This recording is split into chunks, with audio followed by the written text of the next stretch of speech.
ඒගොල්ලෝ ලෑස්ති වෙන්න මේ ප්‍රශ්න 10න් ප්‍රශ්න කීයකට වඩා නිවැරදි පිළිතුරු දෙන්න පුළුවන්ද කියලා. දන්නවද? ශිෂ්‍යත්ව විභාගයේ දෙවැනි ප්‍රශ්න පත්‍රයේ පරිසරයේ ප්‍රශ්න 30ක් තියෙනවා. ඉතින් ඔයාට දෙවැනි පේපර් එකේ ලකුණු 100න් 30ක්මයි තියෙන්නේ පරිසරයේ කොටසට. ඉතින් ආදරණීය දුව පුතේ මේ ප්‍රශ්න 10න් ඔයාට ප්‍රශ්න කීයක නිවැරදි පිළිතුරු දෙන්න පුළුවන් වුණාද කියලා අනිවාර්යෙන් ඔයාගේ නමත් එක්ක යටින් කමෙන්ට් කරන්න ඕනේ. ඉතින් අපි වැඩි කතා නැතුව යමු අපි ප්‍රශ්න 10ට. පළවෙනි ප්‍රශ්නේ තමයි පරිසරයේ ඇති ශාක වෙන් කළ හැකි ප්‍රධාන කොටසක් නොවන්නේ කුමක්ද කියලා අහනවා. පළවෙනි පිළිතුර ගස්, දෙවෙනි පිළිතුර වැල්, තුන්වෙනි පිළිතුර මුල්. ඉතින් පළවෙනි පිළිතුර ගත්තොත් එහෙම අපි පරිසරයේ තියෙන ශාක පුතේ ගස් විදිහට වර්ග කරනවා. ඊට පස්සේ දෙවෙනි පිළිතුර වැල් විදිහටත් අපි වර්ග කරනවා. ඊට පස්සේ මුල් විදිහට අපි වර්ග කරනවද? ඒ කියන්නේ මුල් පිහිටන ආකාරය අනුව අපි වර්ග කරනවද? නැහැ. එහෙනම් ශාක වෙන් කළ හැකි ප්‍රධාන කොටසක් නොවන්නේ පුතේ මුල්. නිවැරදි පිළිතුර තමයි තුන්වෙනි පිළිතුර. අපි යමු පුතේ දෙවැනි ප්‍රශ්නයට. දෙවැනි ප්‍රශ්නය තමයි පහත ශාක පත්‍ර අතුරින් පළල් පැතලි ශාක පත්‍රයක් වනුයේ.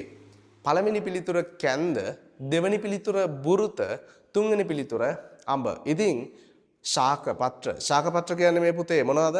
කොළවලට. ඉතින් පළල් ඒ කියන්නේ විශාල පැතලි ශාක පත්‍රයක් මොකක්ද කියලා අහනවා. අපි යමු අන්තිම පිළිතුරේ ඉඳලා තුන්වෙනි පිළිතුර තියෙනවා පුතේ අඹ. ඔයාලා දැකලා ඇති. ඔයාලගේ නිවස් එක අඹ ගසක් නැති වෙන්න විදිහක් නැහැ. මොකද අඹ ගස් අපි නිතරම දකිනවා. ඉතින් අඹ ශාක පත්‍රය පළල් පැතලි. ඒ කියන්නේ මේ පිළිතුරු තුන අතරින් ගත්තාම පළල් පැතලි ශාක පත්‍රයක් විදිහට අඹ පත්‍රය ගන්න බෑ. දෙවෙනි පිළිතුර තියෙනවා පුතේ බුරුත. ඉතින් බුරුත කියන්නේ පළල් පැතලි ශාක පත්‍රයක් නෙවෙයි.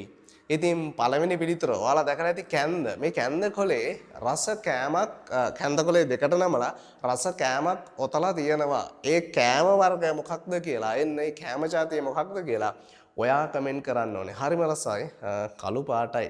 ඉතින් පැණි රස කෑමක්. ඉතින් කැන්ද කොලේ තමයි පුතේ මේ පිළිතුරු තුන අතරින් පළල් පැතලි ශාක පත්‍රයක් වන්නේ. එහෙනම් අපි යමු තුන්වෙනි ප්‍රශ්නේ මොකක්ද කියලා බලලා එන්න. පත්‍රිකා සහිත ශාකපත්‍ර පමණක් අඩංගු පිළිතුර තෝරන්න කියලා කියනවා. පත්‍රිකා සහිත ශාකපත්‍ර පමණක් අඩංගු පිළිතුර තෝරන්න කියලා කියනවා. පළවෙනි පිළිතුරේ තියෙනවා පුතේ දෙල් සහ කොස්. දෙවෙනි පිළිතුරේ තියෙනවා රාම්පේ සහ සේර. තුන්වෙනි පිළිතුරේ තියෙනවා සියඹලා සහ කරපිංචා. ඉතින් පත්‍රිකා සහිත ශාකපත්‍ර පමණක් අඩංගු පිළිතුරු කියපුවම මොකද්ද මේ පත්‍රිකා සහිත කියලා කියන්නේ? පුතේ පත්‍රිකා සහිත කියලා කියන්නේ අර ඔයාලා දැකලා ඇති අර මෙන්න මෙහෙම ගෙනපුවාම ඒකේ කොළ ගොඩාක් තිබිලා ඒක පත්‍රයක් හැදිලා තියෙන්නේ. හරි ලස්සනයි. ඉතින් අපි පිළිතුරු ටික පැහැදිලි කරගමුකෝ.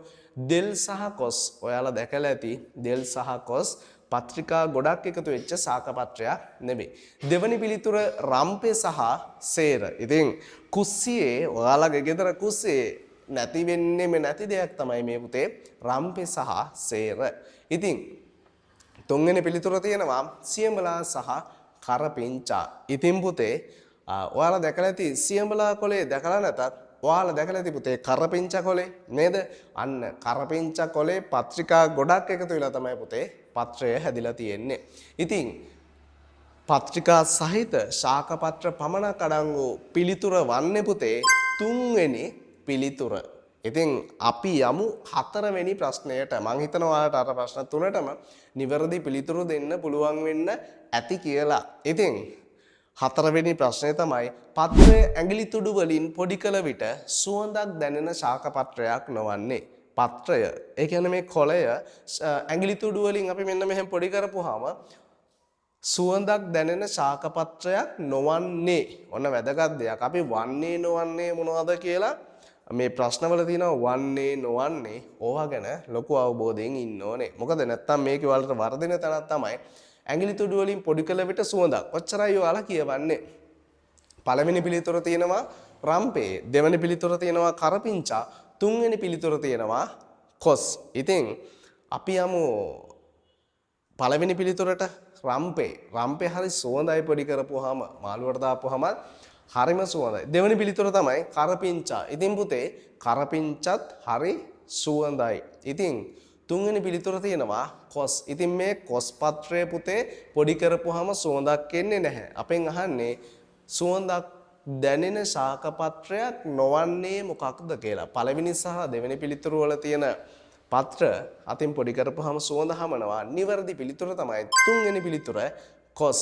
එහෙනම් අපි යමු අපේ පස්වෙනි ප්‍රශ්නයට. පස්වෙනි ප්‍රශ්නේ තමයි පුතේ සිහින් දිගැටි ශාක පත්‍රයක් නොවන්නේ මොකක්ද කියලා අහනවා. සිහින් දිගැටි ශාක පත්‍රයක් නොවන්නේ. පළවෙනි පිළිතුර තියෙනවා පුතේ කෙසෙල්. දෙවෙනි පිළිතුර තියෙනවා පුතේ සේර. තුන්වෙනි පිළිතුර තියෙනවා උක්. ඉතින් උක් ගත්තාම අපි තුන්වෙනි පිළිතුරේ ඉඳලා මෙහෙට එමු. උක් පත්‍රය ගත්තාම උග්ගස් වල කාලා තියෙනවනේ නේද? උග්ගස් වලින් හදනවා දෙයක් අපිට දිනපතාම ගෙවල් වලට ඒක ඕනේ. කුස්සියේ තියෙන්නේ ඔන්න දැන් ප්‍රශ්න දෙකක් අහලා තියෙන්නේ. උග්ගස් වලින් ලස්සන නිෂ්පාදනයක් හදනවා. රසවත් නිෂ්පාදනයක්. මේක අපි හැමෝටම ඕනේ.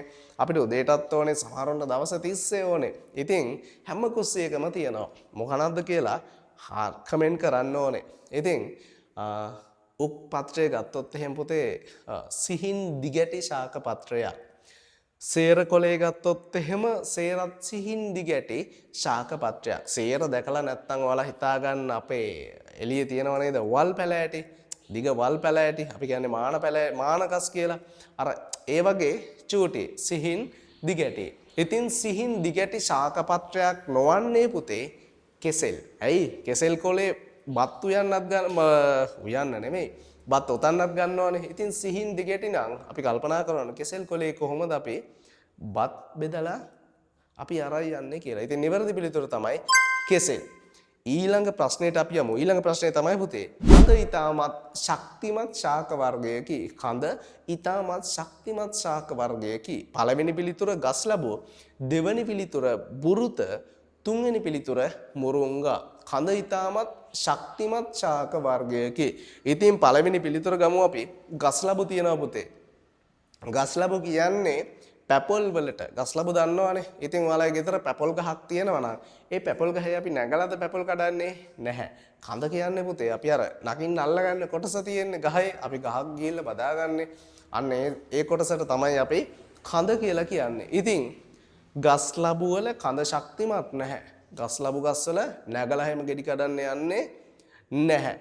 ඊට පස්සේ තුන්වෙනි පිළිතුර ගමු අපි. තුන්වෙනි පිළිතුරේ තියෙනවා මුරුංගා. මුරුංගා කඳත් පුතේ ශක්තිමත් නැහැ. අපෙන් අහන්නේ ශක්තිමත් ශාක වර්ගය කුමක්ද කියලා. බුරුත.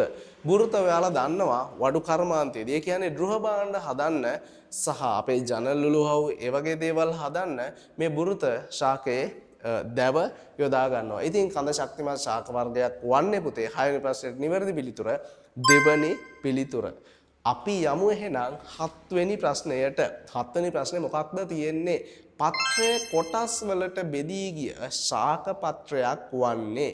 පත්‍රය කොටස් වලට බෙදී ගිය ශාක පත්‍රයක් වන්නේ කුමක්ද කියලා අහලා තියෙනවා. පළවෙනි පිළිතුර පේර, දෙවෙනි පිළිතුර දෙල්, තුන්වෙනි පිළිතුර රබර්. ඉතින් සමහරු නම් මම පිළිතුරු කියන්නත් කලින් පිළිතුරු ටික දැක්ක ගමන් ඔයාලා දන්නවා නිවැරදි පිළිතුර.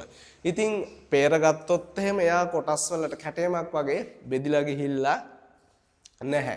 තුන්වෙනි පිළිතුර ගත්තොත් එහෙම රබර් පත්‍රයත් කොටස් වලට බෙදිලා ගිහිල්ලා නැහැ. එහෙනම් නිවැරදි පිළිතුර තමයි ඔයාලා දැකලා ඇති පුතේ දෙල් ගස් වල කොළ. ඉතින් මේ දෙල් කොලේ හරි ලස්සන හැඩයක් තියෙනවා. ඉතින් පත්‍රය කොටස් වලට බෙදී ගිහිල්ලා තියෙන පුතේ දෙල්. නිවැරදි පිළිතුර තමයි දෙවනි පිළිතුර. ඉතින් දෙල් වගේ තවත් ශාක පත්‍රයක් තියෙනවා. මොනවාද? ගස් ලැබු ගහේ ශාක පත්‍රයක් පුතේ කොටස් වලට බෙදිලා ගිහිල්ලා තියෙන්නේ. අපි යමු 8 වෙනි ප්‍රශ්නයට. 8 වෙනි ප්‍රශ්නය තමයි මේ අතුරින් වැලක් ලෙස නොවැඩෙන ශාකය වනුයේ කුමක්ද? මේ අතුරින් වැලක් ලෙස නොවැඩෙන ශාකය වනුයේ කුමක්ද කියලා අහලා තියෙනවා. පළවෙනි පිළිතුර බුලත්, වට්ටක්කා, කැරට්. ඉතින් මේ අහලා තියෙන්නේ නොවැඩෙන. ඔන්න වන්නේ නොවන්නේ වගේම වැඩෙන නොවැඩෙන පරිසරයේ ප්‍රශ්න වලට පිළිතුරුත් සපයද්දී හරිම කල්පනාවෙන් මේ වචන හොඳට කියවන්න ඕනේ. ඉතින් ඔයාලා මේක භාගයට කියවුවොත් එහෙනම් මොකද වෙන්නේ? මේ අතුරින් වැලක් ලෙස ශාක වර්ගයක් කියලා දැක්ක ගමන් ඔයාලා දකිනවා කෙලින්ම තියෙනවා බුලත්. ඔන්න බුලත් තමයි නිවැරදි පිළිතුර කියලා ඔයාලා සටහන් කරනවා නිවැරදි පිළිතුර විදියට. කෙලින්ම වැරදි. ඇයි? මේ අහන්නේ නොවැඩෙන ශාකය වනුයේ. ඉතින් බුලත් වැලක් විදියට හැදෙන්නේ පුතේ. වට්ටක්කත් වැලක් විදියට හැදෙන්නේ. තුන්වෙනි පිළිතුර තමයි නිවැරදි පිළිතුර. කැරට් තමයි වැලක් විදියට හැදෙන්නේ නැත්තේ. අපි යමු 9 වෙනි ප්‍රශ්නයට. ඉතින් මම හිතනවා මේ වෙනකන් ආපු ප්‍රශ්න 8ටම ඔයාට නිවැරදි පිළිතුරු දෙන්න පුළුවන් වෙන්න ඇති කියලා. ඉතින් මට කමෙන්ට් කරන්න ඕනේ ප්‍රශ්න 10ම අහලා ඉවරට ඔයාගේ නමත් එක්ක ඔයාට ප්‍රශ්න කීයකට නිවැරදි පිළිතුරු දෙන්න පුළුවන් වුණාද කියලා.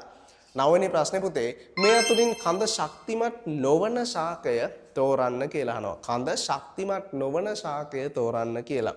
පළවෙනි පිළිතුර මුරුංගා, දෙවෙනි පිළිතුර නැදුන්, තුන්වෙනි පිළිතුර පුතේ කොස්. ඉතින් මේ දෙවෙනි සහ තුන්වෙනි පිළිතුරේ තියෙන නැදුන් සහ කොස් ශාකවල දව යොදා ගන්නවා පුතේ ගෘහ භාණ්ඩ හදන්න. ඉතින් කඳ ශක්තිමත් නැත්තම් ගෘහ භාණ්ඩ හදන්නේ කොහොමද? එහෙනම් අපිට ඒ පිළිතුරු දෙක ගන්න බෑ.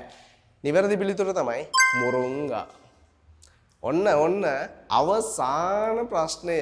පහත ශාක අතුරෙන් වැඩිපුරම උසට වැඩෙන ශාකය වනුයේ කුමක්ද කියලා අහනවා. පහත ශාක අතුරින් වැඩිපුරම උසට වැඩෙන ශාකය වනුයේ පළවෙනි පිළිතුර රඹුටන්, දෙවෙනි පිළිතුර ජම්බු, තුන්වෙනි පිළිතුර පුවක්.